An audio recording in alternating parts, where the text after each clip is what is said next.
ఎప్పుడొచ్చారు వారు ఘాట్ రోడ్ వేయించాలనే తపనతో ఎన్నో వ్యయ ప్రయాసాలతో మా వల్ల కాని పక్షంలో వెళ్ళి నిలబడి అమ్మ మాకు ఈ ఘాట్ రోడ్ కావాలి, భక్తులు సుదూర ప్రాంతాల నుంచి వస్తున్నారు అన్నప్పుడు ఘాట్ రోడ్ నిర్మాణానికి ఆ రోజు శంకుస్థాపన చేశారు. ఆ శంకుస్థాపన చేసిన రోజే ఈ యొక్క కైలాసగిరి క్షేత్రాన్ని రెండో కోటపకుండగా తీర్చిదిద్దుతాని ఆ రోజు హామీ ఇచ్చారు. అట్లాగే అదే సందర్భంగా మరియు నిత్యాన్నదానం కూడా ఆ ఘాట్ రోడ్ ఓపెనింగ్ అప్పుడు మొదలుపెట్టారు.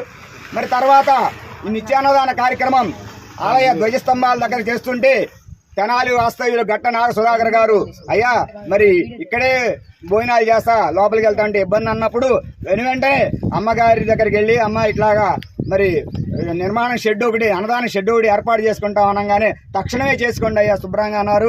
ఆ రోజు ఆవిడ యొక్క ఆశీస్సులతోనే నిత్యాన్నదానం షెడ్ అనేది ఒకటి ఏర్పాటు చేశాం. ఆ నిర్మాణం షెడ్ కూడా ఆవిడ గారి చేతుల మీదుగానే ఆ మేడం గారి చేతుల మీదుగానే ఓపెనింగ్ చేసుకున్నాము. అట్లాగే విశాలమైన కళ్యాణ మండపం ఒకటి కట్టించండి అని శంకుస్థాపన చేశారు. ఈ యొక్క రోడ్డు నిర్మాణానికి వచ్చినప్పుడు తర్వాత ఈ యొక్క ఏదైతే ఉందో నిత్యాన్నదానం షెడ్ ఓపెనింగ్ వచ్చిన తర్వాత కూడా నాకేదో చిన్న కొరత ఉందని అన్నారు.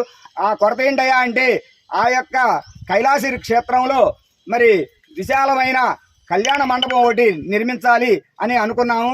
మరి శంకుస్థాపన కూడా చేశాము. ఆ కార్యక్రమం కొంచెం ముందుకు తీసుకెళ్తే ఇంకా బాగుంటుంది అన్నారు. తదనంతరం ఆ కార్యక్రమాలన్నీ కూడా చేపడతామన్నాము. అయితే ఈ యొక్క కైలాసగిరి క్షేత్రం 64 ఎకరాల కొండ తల్లి. మరి ఇంతవరకు కూడా వ్రాతపూర్వకంగా మాకేం లేదమ్మా. మరి మీరే మా రోజుల్లో గతంలో జిల్లా పరిషత్తులో పెట్టి మరి ఈ కొండను ఆపారు. ఆ కొండను ఆపడం వల్ల జిల్లా నలుమూల నుంచి రాష్ట్రం నలుమూల నుంచి వందలు వేలు లక్షలుగా ఇవాళ మారి అత్యంత వైభవంగా జరుగుతున్న ఈ కార్యక్రమానికి హినీకృష్ణ మేడం గారే మా అందరికీ పెద్ద దిక్కుగా నిలబడ్డారు. ఆ నిలబడిన వెంటనే ఈ యొక్క కైలాసగిరి క్షేత్రంలో అమ్మ అన్యాక్రాంతం జరగకూడదంటే గతంలో మీరే ఆపారు. ఆపినప్పుడు బౌండరీలు వేసుకోమన్నారు. ఈ బౌండరీలు వేసుకునే స్థితి కూడా మా దగ్గర లేదన్నప్పుడు ఆ యొక్క మహాదేవుడి సంకల్పం ఏమో మా తమ్ముడు కారుమూడి శ్రీనివాసరావు గుప్తా గారి మదిలో దూరి ఈ యొక్క బాండ్రీల రూపంలోనే 108 శివలింగాల ప్రతిష్టాలను సంకల్పించారు. ఆ యొక్క కైలాసనాథేశ్వర స్వామి వారికి బాండ్రీగా కైలాసనాథేశ్వర స్వామి శివలింగ రూపంలో ఆయన ఆస్తి కాపాడుకోవడానికి ఆయనే నిలబడ్డారు. ఈ యొక్క పుణ్య కార్యక్రమంలో భాగంగా మరి హినీకృష్ణ మేడం గారు వచ్చి మా అందరికి కూడా కొండంత అండగా ఉండి రాబోయే రోజులు ఇది అన్యాక్రాంతం జరగకుండా మేము ఉంటాను. తదనంతరం కూడా దీనికి సంబంధించిన విధి విధానాలతో మరి కలెక్టర్ గారితో కూడా మాట్లాడుతూ ఉన్నారు. కలెక్టర్ గారితో కూడా మాట్లాడారు. అప్పట్లో కూడా మేము కూడా ఆవిడ ఏదైనా సరే ఏ ఒక్క పని చేసినా కానీ ఆమె అనుమతితోనే ముందుకెళ్తున్నాం తప్పితే మా స్వతంత్రంగా మేము ఏమి నిర్ణయాలు చేయటం లేదు.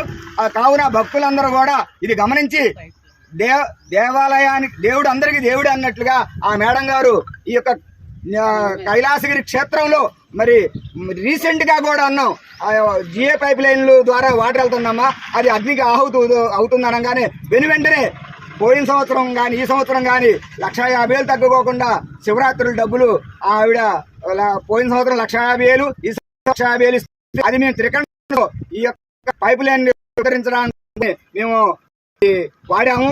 అలాగే కొండ కింద ఏదైతే ఉందో కొండ కింద నుంచి ఐరన్ పైపులతో పైకి వెళ్తుంది.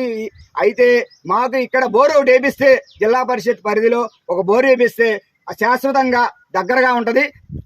అవకాశం ఉంటే కొండపైన కూడా ఒక బోరు వేయించడానికి ప్రయత్నం చేయమని సభాముఖంగా కోరుకుంటున్నాను. ఈ యొక్క అవకాశం ఇచ్చిన ధర్మకర్తల మండలి వారికి కానీ యావత్ ప్రజానికానికి కూడా పేరు పేరున్న నమస్కారాలు చెప్పుకుంటూ ముందుగా హినీకృష్ణ మేడం గారికి పాదాభివందనం చేసుకుంటూ ఈ యొక్క కార్యక్రమంతో ఇంతటితో నేను ముగిస్తున్నాను. ఓం నమః శివాయ.